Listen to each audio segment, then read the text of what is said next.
Yo, what's up, everybody? Hello, and welcome to the Men's Health Community Connections podcast, presented to you by Advocate Aurora Health.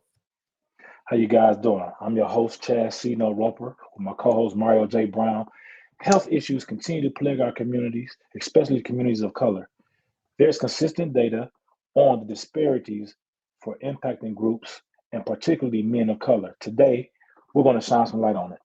Yes, sir. So, my co host and I, as Black male leaders, we understand and we're now taking responsibility to help educate our community on men's health using the platforms that we've built for over 20 plus years in the music and entertainment industry.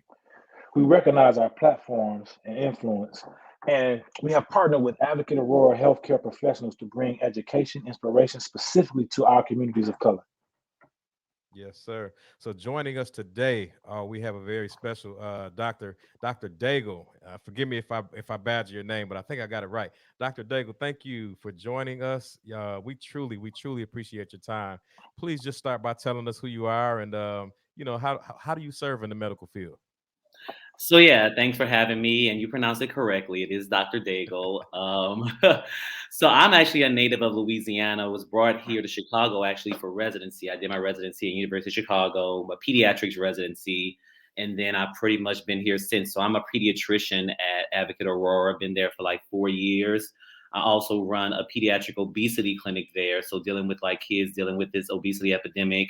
So I run a clinic there, dealing specifically with those kids and helping that population also. And I also teach residents. So my job is like threefold: seeing patients, teaching residents, and doing this obesity clinics. So they keep me pretty busy. That makes Wow. sense why it was hard to get you. We've been trying for 3 months to get him on, y'all. He like, let's try this month, let's try that month. Well, let's wait till Thanksgiving. So it makes sense, man. You a man wearing many hats, man. Obviously you wear them well because we had nothing. You came highly recommended to us, man. So how was it growing up in Louisiana, man? Talk to us about Louisiana. So if Louisiana, was a little bit different than Chicago. It's I grew up in a very rural place. It was really like my high school class was like 100 people basically, and so it was mostly Caucasians in the area. It was definitely very looking back on it, I didn't realize how racist it was then. Even looking back on high school, we actually had different prom courts, like a black prom court and a white prom court, and we had a certain amount of girls that could be on the homecoming court. They were African Americans. So there's definitely a lot of little microaggressions looking back on it that I didn't realize. But I was always focused on my school. I knew I wanted to be a doctor since I was like 5 years old. So Wow. it was kind of a situation where I just because was going to focus on what I needed to do to get out of there, to be honest. Yeah. So, I did well in school, graduated valedictorian, and then I ended up going to an HBCU actually in New Orleans, Dillard. And that was a life changer for me because I'm just like, these are my people. This is where I need to be. So, Yeah, growing up for 18 years in that environment that I was in, I didn't realize a lot of things going into that new environment at the HBCU. So, but you live and you learn. I definitely look back on all my experiences and I don't, regret anything. But it was definitely a big change coming to Chicago as far as just the melting pot that is here and just the different interactions you get. But definitely don't regret anything. All my family's still in Louisiana, so still definitely go home to visit them as much as possible. so Wow. so Yes, sir. So what ages do you serve? You're a pediatrician, if I'm correct, right? Is that it? Yes. So basically newborns up until they're 18. So normally when they're getting out of high school, is when we're transitioning them to an adult medicine doctor. got you. Wow. Interesting. I didn't realize that the doctor stay. I think I break it up in my mind because of school. So I'll say this state to K5, and then from first grade to stuff like middle school, high school. But the doctor rides with you throughout the whole thing, and then as you're an adult, you switch over to an adult doctor. Correct? Exactly. Yes, and they're very interesting when they're teenagers. I wish I could pick and choose who I see because the teenagers are a little bit much, but but no, I see the wide array. So it's actually good to get that variety, where I can see a newborn baby and the next patient is like a 17-year-old. So it's definitely different things to deal with. So keep me on my P's and Q's. Definitely. For sure. A question about that. One more question while we're there. Um, when it comes, have you had well, you've only been there 4 years, so obviously this is not the case. I was going to say, have you had someone since they were a very like born until, but obviously if you only been there 4 years, they've only had So, 4 years. I mean, I've been out of residency actually going on 10 years next year. So interestingly enough, the practice that I worked at before, they did have patients that followed me to my new practice. So Okay. and there is actually one patient I literally saw like a couple weeks ago, and she's like about 10 or 11, and I've been seeing her since she was a baby. So there is maybe like one patient I've been seeing since she was born, but there of course are others that are like 4 or 5 now that I've been following since they were born. So yeah, I do have a patient I've been seeing for like 10 years, pretty much. Okay. Okay. Cool. That's cool. Get a chance to see them grow and develop. That's what it's all about. So I have a Right. question Absolutely. for you. Our platform is big on just educating people about health and things like that. So I definitely want to dive right into some of those questions. For sure. As a father, I'm a parent of 4 kids. I just want to, we all have different parenting ways that we were raised as children, and we raise our children differently, possibly than how our parents raised us. And so when as it relates to foods and different things that you introduce at what ages, I've gotten in trouble sometimes because especially when I had my first child, I was trying to go by the books, and my auntie, my grandma was like, "Hey, we didn't have to do all that. This is what we did, and it worked for us." So I just want to ask you your expertise on, when do you introduce certain liquids or certain solids, and if you can we'll start right there, just from the babies, the infant stage. So yeah, and I mean a lot of this stuff. I feel like those there's these old wives' tales. The black grandmother was like, "I did this when y'all was babies, and y'all just fine." But I actually had to even educate my grandparents. I'm like, "Okay, grandma, they have studies out now to kind of say this is the proper way to do things or whatever." So essentially, in the first 6 months of life, the baby is just going to survive on like breast milk or formula. Essentially, we don't recommend like any water or any other juices or anything like that. And so normally at 6 months is when we normally start seeing the big changes as far as introducing like solid foods, and actually they can start drinking water by that age. The water, of course, is in minimal water because a lot of their nutrients and what they're getting needs to come from the formula, the breast milk, and the food because that's what's going to help with their brain growth and development. And so the water is not really adding any nutritional value. It does help when in regards to their stool regimen and stuff, especially since they're starting to eat solid foods. But yeah, so that's normally the gist of what we recommend. As far as the juice and the sugary drinks, the recommendations is not to allow it until they're 12 months old. But even with that, it's very, that's also very limited. The juice, of course, also in addition to the water, is not adding a whole lot of nutritional value to their diet. The juice has a lot of sugar that really doesn't really do anything beneficial. And so a lot of what we recommend is just focusing on the foods, introducing vegetables early as possible, because a lot of times when you give the children the fruits, they don't want the vegetables at all. So we normally say do the vegetables first and then do the fruits, waiting a few days in between, trying new things in order to make sure that if they have a reaction, what caused it. But that's the gist of like how we recommend to introduce food and solids and water and all that kind of stuff. Mm, That's okay. interesting, man. I'm glad you're telling me this. Now I'm sure my wife knew all this. I'm a novice to the first degree, so but I'm glad that you said this because it actually makes sense now. And as an adult or as a parent, I should say, as an African American parent, as a black parent, what are some things that I can do to start to encourage uh, healthy life choices to my son as he gets older? Like I know he's going to watch me. He's going to do what I do and not what I say. So what can I do? Exactly. And that's essentially like you just hit the nail on the head. So essentially it's like you have to just be mindful of what you're modeling. Because a child, even like, people always perceive that a baby that's 6 months old is not going to know what's going on around or even feel the energy around them. But the truth is that they do. And so you really need to model good behavior and show as much love and care that you can. Babies can, like I say, sense anger or just energies that I think that they can like, absorb that isn't good for them and can definitely affect them long term. So always just trying to be calm and collected and making sure, if you have those moments, to make sure you don't do it around the child as much as possible, because that definitely helps with brain growth and everything. Another thing we recommend is reading to the baby as much as possible. They are definitely getting taken in a lot of words at this age. So even though they can't talk back to you, you should be reading to your child every single day as much as possible, because that's going to help with their vocabulary. When you think about it, they may listen to you talk, but when you read books to them, they're being introduced to new words you wouldn't have normally say. You're not walking Right. around saying things like bananas and apples and cows and dogs. So like reading the books to them is going to help them start formulating those things in their mind themselves. And so reading is definitely helpful.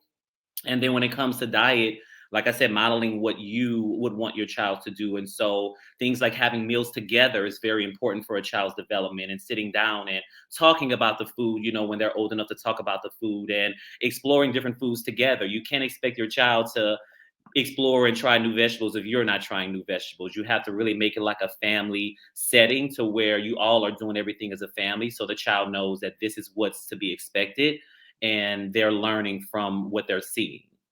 Mm, Yeah. makes sense. Well, I got a question for you. As it relates to eating, still, just kind of going back there.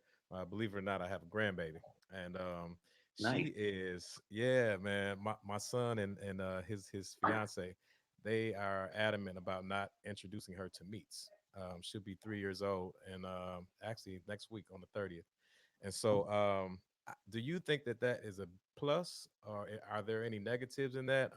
They're not feeding her any meats at all, and I never even thought about that. But of course, now a lot of people are going vegan and Yeah. vegetarian. And we're not supposed to eat meat, and they say it's very, Yes. very healthy for you. So, is that a good thing to do for a child, or what are your thoughts on that?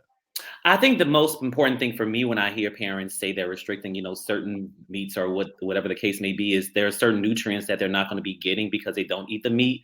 Meat is very high in iron, things like iron and like vitamin B12. There's just basically certain vitamins that they need. And so what I normally recommend is that the families are making sure the child is on some kind of vitamin or a multivitamin if they're restricting certain things from their diet. And so there are, of course, studies, out there that say, if you're vegetarian or vegan, that helps lead to a healthier lifestyle long term. And so, from my perspective, of course, I'm going to support the parents in what they believe. It's just making sure the child is still getting the other nutrients they need.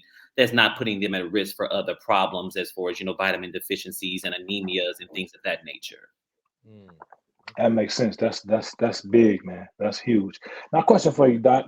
Um, as far as the mother, when the mother is carrying the child, what are some dietary things she should think about that's going to affect the child, at birth or when the child comes to life, comes out? Right. I mean, the biggest thing is there are certain like meats like Fish. no, not fish or whatever. It's Mm. I'm blanking on the type of meat that I'm thinking about, like processed meats or whatever, like ham Okay. and like Hmm.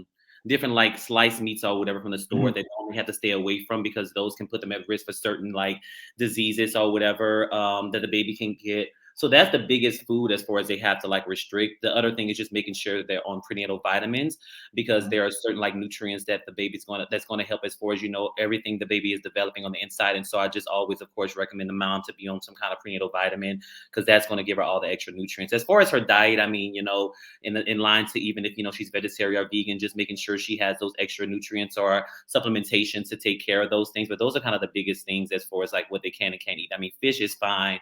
Of course, the big thing is everything. I'm big on like everything in moderation, right? Hmm. Like just be careful. I always tell moms, a lot of moms tend to try to go ham as far as when they're pregnant, as Yeah. far as eating idiot everything, but they need to be mindful that the weight is not going to necessarily just drop off once they have the baby. So, Right. Right. especially if the mom, especially for moms that are have other medical issues, they need to be mindful of that. Gestational diabetes is a big thing in our community that a lot of people deal with. It's going to affect the baby directly. So making sure their sugars are, managed or whatever while they're pregnant. If they have high blood pressure, of course, that's another thing. And so I think just being mindful of the other medical conditions they may have, because that may also restrict their diet a little bit more as far as what they should and shouldn't be eating. Understood. Mm, That's a great point. You hear some real home runs in that speech, right? In that piece right there, because that makes a lot of sense, man. No matter what the excuses you may use to devour whatever foods you choose, if your health is not up to par, you should be thinking about that first. Because if you're not healthy, obviously your child's not going to be healthy. So that's very, very amazing points you just brought there, my brother. Exactly. yes, sir. So, what are some maybe some frequent health issues that you've seen in the Black and Brown community specifically? With children. Yes, the biggest one by far is probably asthma. Asthma is something that's definitely very prevalent in our community, and I think it's something for a lot of it is really education as far as managing the symptoms because I've had a lot of situations where the families just wasn't aware or didn't understand like how to do it, so it really does take time to educate families about that. And asthma is definitely something that's very genetic, and so if the family has a history of it, the child is definitely going to be at increased risk for it. Mhm. Um so asthma is definitely a big one. Eczema is another one. So skin concerns, the dry skin, the itchy skin. That's actually also, we kind of lump asthma and eczema in the same kind of category of diseases because they all have to deal with like how your body's reacting to allergens and exposures that you're getting exposed to.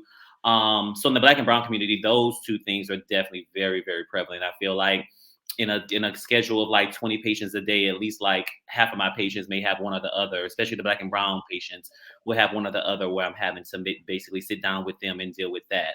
And then another one that, of course, I should mention, especially given the fact that I run an obesity clinic, is obesity and overweight.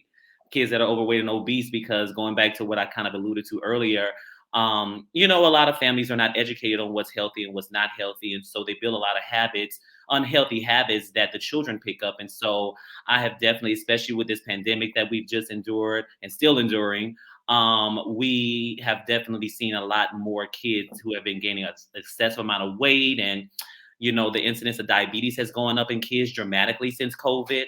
And so obesity is another thing. And I think a lot of that deals with just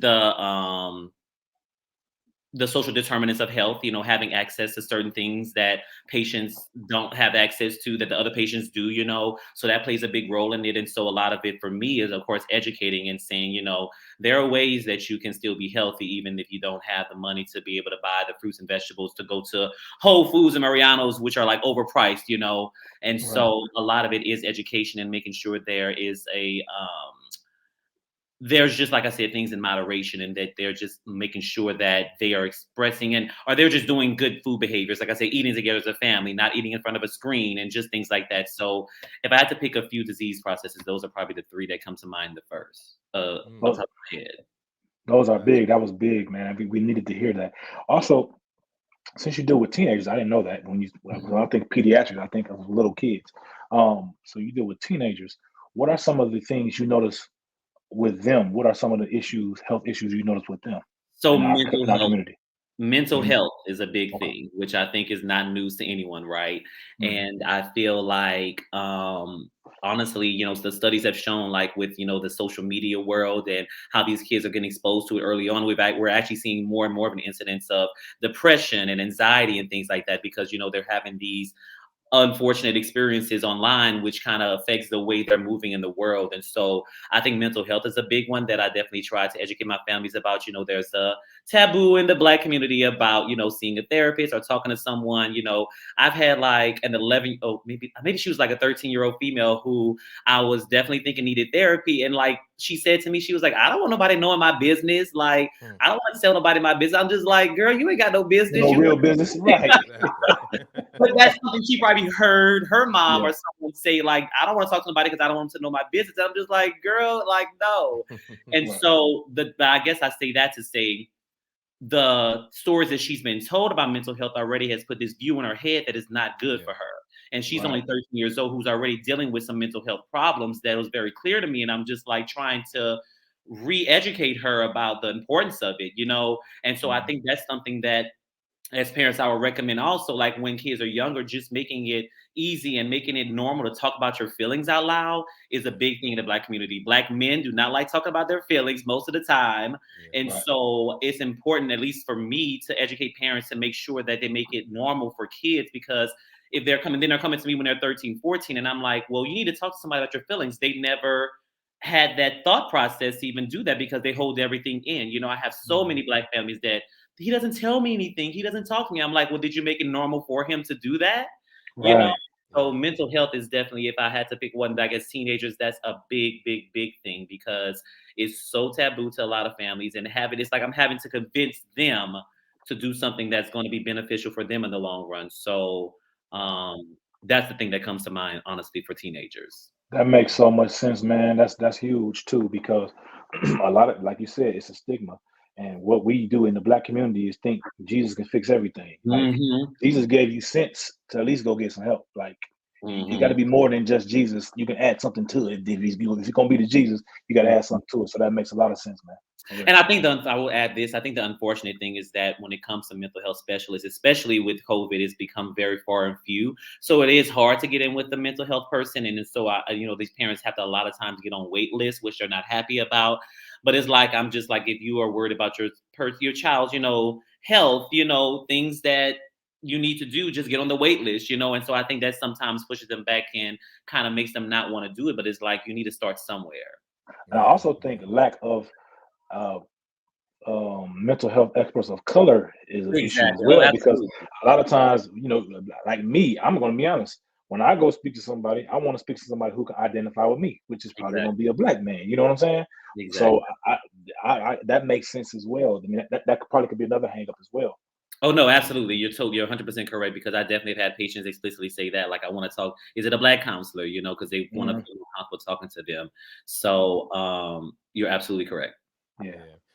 I just want to commend you for just being on the front line, and I think we may not even realize this as a pediatrician, you see things at an early stage, just early signs of different things, and you having to have a heart for this type of work that you do. So beyond the money, it's like, man, you really have to be invested in what you're doing. So again, salute, brother, for what you're doing and the impact that you're having in our community.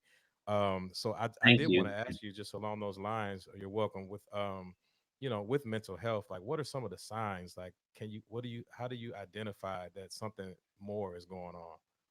So with the child definitely starts exhibiting different behavior. I think that for the most part, I would hope that you know your child. So if your child, staying in their room more, or they're just being more trying to be more by themselves. If their eating habits change, where a kid was coming to the dinner table every night to eat with you, and now they're just wanting to be in their room.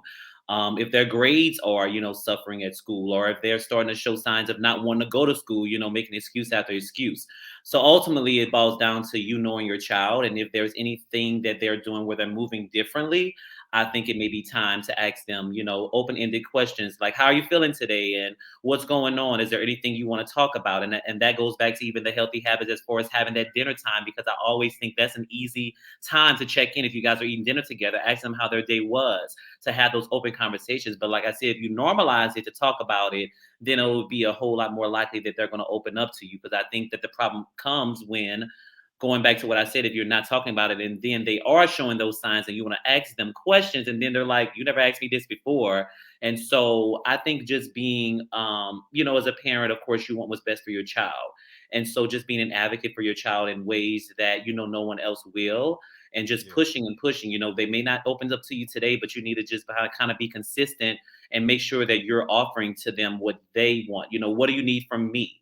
Hmm. Do you want to talk today? Do you want to talk tomorrow? Like, don't try to pressure them into doing something that they don't want to. Like, ask them open-ended questions to make sure that they're comfortable in the setting, given whatever the setting is. Do they want to go out to dinner and talk about it? Like, I think that's the most important thing for parents, especially when kids become teenagers. You start seeing them make these independent decisions, and it sometimes can be difficult. But you, as a parent, need to understand that you were a teenager once too, and so you want to make Yeah. those independent decisions. So just being mindful of that. That just because you see things that one way doesn't mean that they're going to see it the same way.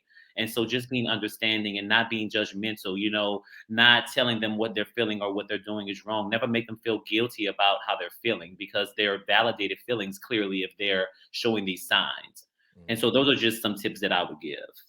That Gotcha. makes a lot of Gotcha. sense, man. It starts early, man. Anything you want, basically, what I'm catching from what you're saying is anything you want to occur later on in life, you have to start early. So there's a Exactly. comfortability about it. So that makes a lot of sense. I'm taking notes, brother. Low key, I'm watching this Exactly. thing back over and over again because I'm Because getting another thing started. I will add in our Black community, I feel like when there are bad things that happen in our families, it's always hard to talk to the kids about it. For example, families going through divorce. Hmm. Like a lot of times you don't hear about those families talking to the children, explaining it to them because they're like 5, they don't understand. But it is important to talk to them about it, because if you're holding secrets or you're holding thoughts and those feelings from them, the children are going to do the same thing. And then you're gonna Right. wonder why they're not telling you something. Well, you didn't even tell me you were getting divorced. You just like moved to a different house and then explain anything to the kid. They're gonna do Right. the same thing later on in life. And so it really does go by what you're exhibiting. And so I feel like Yeah. if, as Black people, we just always like so many family secrets. Like, I don't want this person to know this or that or whatever. And it's just, I don't think that's healthy at all. Like, it's ways you can talk to a child on their level to let them know what's going on without, making it horrific for them. There are so many ways. There's books on all kind of stuff now. You can Hmm. Google a book, how to tell my child I'm going through divorce. There are ways you can do it. There's certain terms and terminology you use at different age levels, but just stop keeping things away from them Hmm. that and then expect them to tell you everything later on. That's not going to happen. Yeah. Makes Yeah. They sense. think it's helping them, but it's really hurting. Right. Exactly. Yeah. Like Right. for parents that stay, a mother that may stay with the child's father or vice versa for the child, but it's like, a very traumatic or abusive relationship. They're thinking they're hurting the child, they'll hold the child by staying, like they think they're helping the child by staying rather. They don't want to break up the home. That child is seeing all of that. And Yep. honestly, you're hurting the child more. So you need to think about your health and the child's mental health from that perspective and not thinking that you leaving and them not being part of a married home or a coupled home is going to hurt them. No, you're hurting them more by exposing them to that trauma. Yeah, and Yep. especially as children, our children, they absorb things that we don't know they're even absorbing until it's squeezed out of them. And it's like, oh, Hmm. wow, we didn't know you picked that up just from being a part of that environment. So that's key, man. Very key. I do have another question for you. So, from my experience, all of my children have had female pediatricians. And Hmm. so, is there a percentage of how many, like the male to female, like percentage on I'm kind of was I was shocked, like just to see a black male pediatrician, like that's Man. pretty amazing. So is that common, or have I It's just been in the common, right? yeah. We're very far and in between, unfortunately. I mean, pediatrics is a woman-dominated specialty in general, and so I mean, when I was in residency, for example, I think it was 24 of us, and I want to say maybe six were men, and Okay. so yeah, and even like now, like out of the 39 residents that I precept and I work with, I think it's maybe like five or six guys. So I think it's very far in between to find a male pediatrician, let alone a black male pediatrician. So it definitely is not often that you're going to see it. And even I have, different groups of my colleagues that I work with, African American doctors, and um, most of them are black females. It's just something that I think, unfortunately, the black male population is not seeing enough of it. Hmm. There are so many groups that I'm part of. I don't know if you guys heard of the group called Black Men in Coats or Men in Black, something like that, or whatever. Black Men in Coats or whatever. So I know there's a lot of efforts to get black men to even be interested in medicine in general, because I think that's where it starts, is education and them actually seeing someone like them. Hmm. So I definitely do. My schedule gets so booked and stuff because every time I see Yeah. a new patient and it's like an African American family, especially African American male, they like attach to me right away and they want Hmm. to see me even though I haven't seen them before. And so, of course, as you going back to the mental health therapist, you want to see someone that looks like you. And so I definitely do have patients that want to see me because I look like them and I can relate that to them in ways that another white counterpart can't. Yeah. Um, but yeah, unfortunately, it's just like a female dominated specialty, and black guys are very far in between. Right now, we're excited because one of the 39 residents is a black man. So we're like trying to, really hone him and like, make him into greatness or whatever, because we're so excited to have him because like we haven't had a black resident in our program in like 10 years, which is crazy. Wow. Wow. So that just goes to show that we just need to be seeing more and educating these black men more that want to aspire to going into medicine rather than, and I mean, clearly you want to be successful in anything you do, but I think that black men don't see it enough to even know it's an option for them. That's a fact, man. That's a fact. And there's so many myths about how long you're in school and how much money it Exactly. costs. How expensive Like, it is. Yeah. yeah, but the difference is because it's so few of us, I'm sure there's a bunch of money for you to bring. You know what I'm saying? Because oh, you black man, oh, they go 400,000 Oh because no, we ain't got. trust You know what I'm me, saying? trust me. Like, and that's why I think even with my job, I'm like I have my hand in so many things because like I'm like The uh diamond in the rough. a prize for them for Yeah, sure, and they yeah, know it. So yeah. absolutely, it definitely does play a big role as far as opportunities you have because when they see me, they definitely are like, oh wow, like you guys reacted when you found out about me. The company feels the same way, so definitely they like to show my face and get me involved as much as possible. So next week, after Thanksgiving, I need you to go in there and tell them you need $200,000 because there's not many of them. How And does it work that easy? But listen. tell them, tell them the men's healthcare community connected Right, to us. So you right. know what I'm That's hilarious. saying? Man, How those gonna be that easy? But no, I feel appreciated at my job. Let's just say that. yeah, That's yeah, good, man. that's That's that's good. That's important, good. man. As Right. you should, as you should. So, how would you what advice would you give to parents that are looking for pediatricians, and like what are some of the things that we should look for in selecting a Mhm. good pediatrician? First of all, someone who listens. I definitely feel that one of the things my patients love about me is that I do listen and kind of come to their level as far as like what they're dealing with. I come from environment. You know, I grew up in the projects. You know, we were on food stamps, so I definitely can relate firsthand as far as coming from some of those hardships. Just because I'm successful now doesn't mean I came from success. I was the first person to graduate from college and med school Yeah. in my family, so it definitely was a big feat for me. And so, definitely someone who can listen to you, and then someone that you trust. You know, I feel like if you're going to a doctor that you listen to them and you don't trust what they're saying, then you shouldn't go to them. Mhm. I've had conversations with parents or whatever recently who, you know, a big hot topic has been the COVID vaccine, of course, you know, and talking to a mother who was asking her doctor questions about the COVID vaccine and he was dismissing her questions. I'm like, well, that's a doctor you shouldn't be seeing. So if you're Mhm. asking questions and you want answers to things and you're not being dismissed, that's what you need in your life. And so just making sure you trust them because this is your child, you know, this is someone who clearly you love dearly, that you want the best for. And so you need to trust that that person is going to do the best for your child. So those are kind of the big things that come to mind, and of course, they're of course making sure that they are available, that they're attentive of your needs as far as like you know a patient. You know, if you need something to explain to you, making sure you should never. I just I'm always big on my patients. Like, I don't want you to leave if you don't understand what I'm telling you, you know? And so I try to explain it in layman's terms as much as possible. It's not always as successful as I want it to be, but I definitely think you should leave understanding what the doctor told you. You should be able to explain to a family member, the doctor said, I'm doing this because of this as much as possible. And I think that's an unfortunate thing in our Black community that happens a lot. You know, you go home and the doctor be like, what the doctor said? And he be like, oh, he just said you got to take this medicine and he going to be all right. Like, understand why they're taking the medicine. I don't think that I would hope you wouldn't want to put just anything in your child's body and you really want to know. Right.